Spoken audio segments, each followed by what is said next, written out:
Bonjour à tous, aujourd'hui je vais vous montrer comment mettre votre combiné chauffe-chauffe-eau en fonction ou l'arrêter avec la nouvelle commande Truma Inet X. Donc au démarrage, vous appuyez sur la petite maison pour allumer votre tableau. Ensuite vous appuyez sur débloquer. À ce moment-là, vous avez donc différentes icônes. Donc si vous voulez mettre le chauffage ambiant, vous appuyez sur climat ambiant. À ce moment-là, vous allez avoir donc deux possibilités. Donc, soit vous appuyez sur chauffer. Donc là, vous allez pouvoir mettre le chauffage à l'intérieur de votre véhicule. Ou sinon, s'il est à l'arrêt, mettre ventilation. Et là, bon, vous allez juste brasser de l'air, ce qui n'apporte pas forcément grand-chose. Donc notre but, c'est de chauffer l'intérieur de votre véhicule. Donc appuyez sur chauffer. À ce moment-là, vous pouvez sélectionner la température souhaitée. 20, 21, ainsi de suite. Moi, je vais me mettre juste un petit peu en dessous de 21, vu que je n'ai pas de combustible pour le faire fonctionner, sinon il va tomber en panne. Donc là, vous voyez autour, donc c'est relativement sombre, c'est que ma température intérieure est atteinte par rapport à ce que j'ai préprogrammé. Donc là, effectivement, on voit que l'intérieur, je suis à 21 degrés et j'ai programmé 20 degrés. Donc si, admettons, je mets un petit peu plus fort, quand il va être en mode chauffe, vous allez voir tout autour, il y aura une petite animation rouge qui va se faire. Et à ce moment-là, votre combiné chauffage chauffe-eau donc est en fonction. Il va chauffer l'intérieur de votre véhicule jusqu'à la température souhaitée, celle que vous avez programmée. Donc, je vais redescendre un petit peu. Voilà. Ensuite, à côté, vous avez deux modes. Vous avez un mode confort. Laissez-le toujours, il va consommer un minimum d'électricité et un minimum de combustible. Qu'il soit maintenant au gaz ou maintenant au diesel. Donc, il sera plus économique.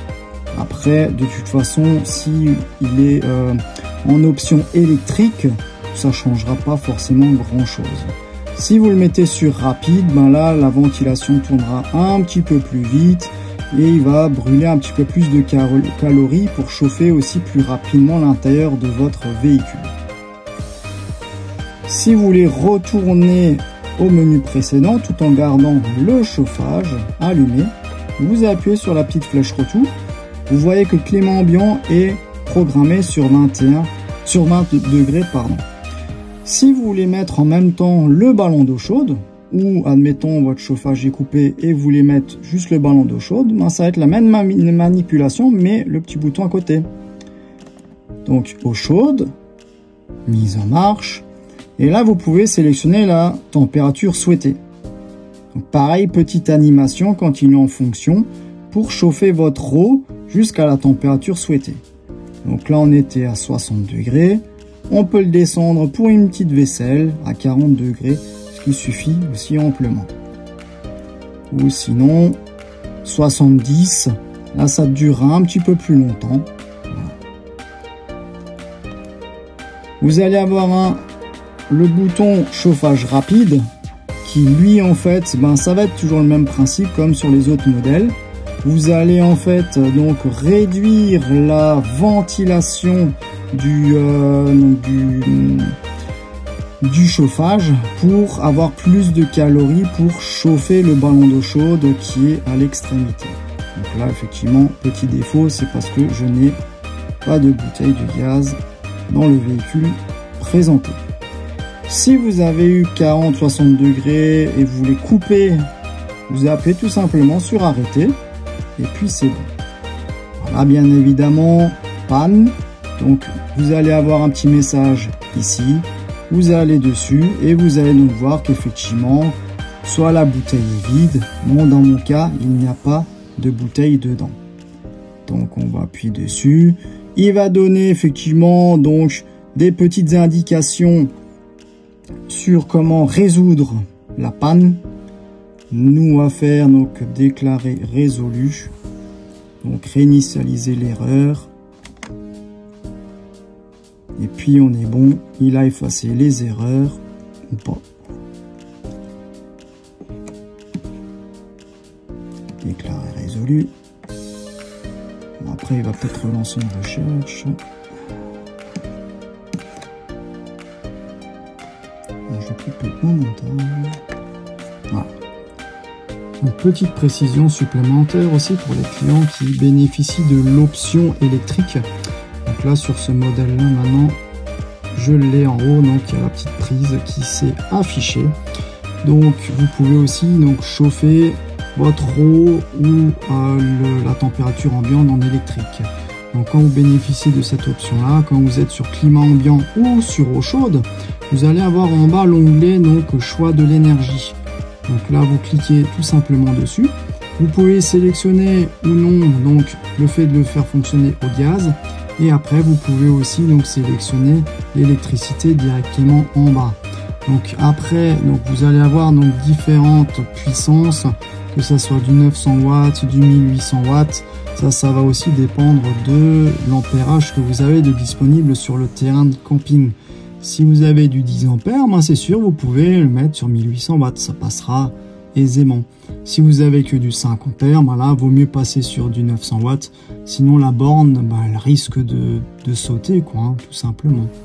Donc là, vous pouvez aussi l'avoir en électrique et en gaz, si maintenant vous êtes quelque part où il fait vraiment très froid, en plein hiver, et l'électrique a du mal à prendre, et alors vous pouvez mettre en plus le gaz, et ça permettra aussi de consommer un petit peu moins de gaz. C'est un petit mix des deux, qui est pas trop mal aussi. Voilà, donc comme dit, ça marche aussi bien pour le chauffage que pour l'eau chaude, cette petite option. Ensuite, vous allez avoir le petit bouton InetX qui est ici. Ça, c'est au cas où si vous voulez donc connecter votre smartphone donc au InetX et pour pouvoir piloter votre combiné chauffage-chauffe-eau à distance avec votre smartphone ou votre tablette. Après, quand je dis à distance, à l'heure actuelle, c'est que en Bluetooth, donc c'est toujours dans un périmètre très restreint. C'est pas comme les versions précédentes où on avait une carte SIM et on était au restaurant et on pouvait allumer son combiné chauffage-chauffe-eau. À l'heure actuelle, ce n'est pas encore le cas. Donc il faut rester à côté de l'appareil. Vous allez avoir aussi les réglages avec la date et l'heure. Vous allez avoir aussi réglé le langage, le tactile, une réinitialisation d'usine, ainsi de suite. Après, c'est ce genre de petites choses que par la suite vous pouvez vadrouiller dans les différents menus. Et au cas où, si vous voulez couper vraiment le tout, vous appuyez sur arrêter. Et vous pouvez soit juste le mettre en veille, donc ça c'est juste le petit panel, ou sinon le couper entièrement. Voilà, et donc là maintenant il est entièrement coupé, donc à l'arrêt. J'espère que cette petite vidéo vous aura servi à quelque chose. Ben, je vous souhaite encore une bonne journée et à la prochaine.